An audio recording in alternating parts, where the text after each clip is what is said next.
আসসালামু আলাইকুম। আগে থেকে পেঁয়াজ কাঁচামরিচ রেডি করে নিয়েছি। আজকে রান্না করছি মাগুর মাছ। মাগুর মাছটা ছিলে নিয়েছি।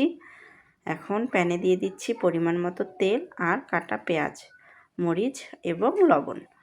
আগে থেকে একটা পেস্ট রেডি করে রেখেছি, সেখানে দিয়েছি আদা, রসুন, জিরে, গরম মশলা, হলুদ, শুকনা মরিচ এবং জিরে গুঁড়ো, ধনে গুঁড়ো।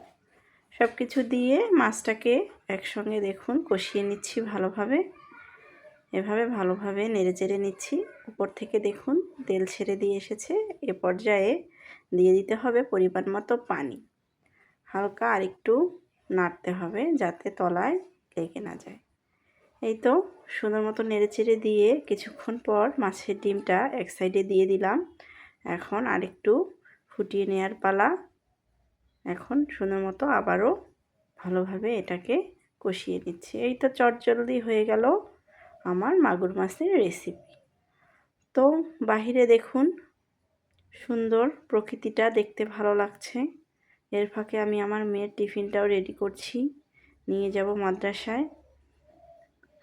আগে ধান ছিল, এখন ধান কাটা হয়ে গেছে। এখন জমিতে দেখুন অনেক পরিমাণে পানি হয়ে গেছে।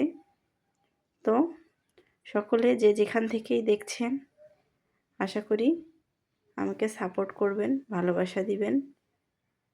আমার চ্যানেলটাকে সাবস্ক্রাইব করে দিবেন প্লিজ প্লিজ প্লিজ। তো আল্লাহ হাফেজ, ভালো থাকবেন, সুস্থ থাকবেন। সকলের জন্য অনেক দোয়া ও শুভকামনা।